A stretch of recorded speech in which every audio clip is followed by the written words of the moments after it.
Hello friends, welcome to today's daily devotion. I'm Kerry Wood of the Goldston Methodist Church in Goldston, North Carolina, and this week we're continuing to look at John Wesley's rules for money and rule number 2, save all you can.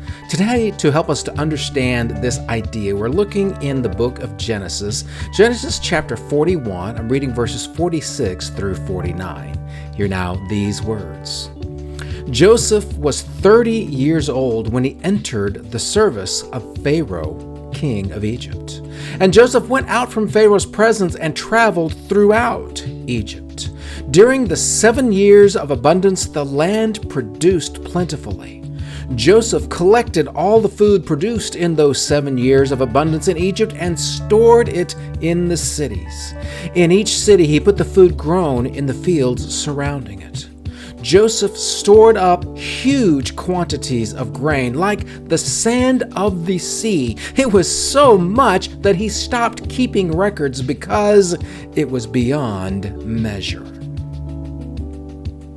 Now, to give you the context of this, Joseph had been in prison, falsely accused of trying to have a sexual experience with his owner's wife. She was actually lusting after Joseph, and when he refused, she had him thrown into prison. So Joseph has been in prison, but he understands dreams because God gives him the ability to know those dreams, and Pharaoh has had a very weird dream. Joseph comes and interprets that dream for him, and as a result, Joseph is put in charge of the Pharaoh's savings program. For you see, God had forewarned them that there was going to be 7 years of plenty, followed by 7 years of famine, and the famine was going to be so severe that people would no longer remember the time of plenty.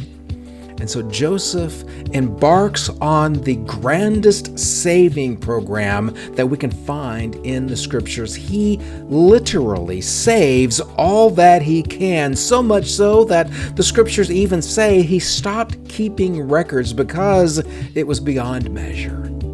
Now that might be a little bit of hyperbole because I expect that Joseph probably really was keeping careful track because he needed to know how much they had in anticipation for dealing with how much they would need. And that is the problem that we encounter in our human condition around this concept of saving all that we can. We don't like to think about the future. We like to think about the now. And Joseph recognizes that without thinking about the future, then when the future is the now and you're not ready, you're in a big heaping helping of trouble. And so Joseph begins this plan to save all that he can in the grain, the food that they are growing during these 7 years of plenty, so that they are prepared when they have 7 years of need. What are you doing to make sure you are dealing with saving the plentiful that you have now? If you don't have the ability to save now, what are you doing to get yourself to the point that you can become a saver? This is not an easy question, and some of us obviously have more resources available to us than others, but every person has the ability to save something.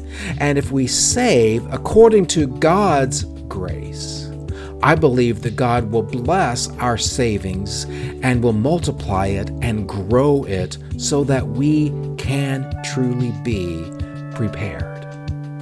Let's take the lesson from Joseph and let us save all that we can. And I'll see you tomorrow for our next daily devotion.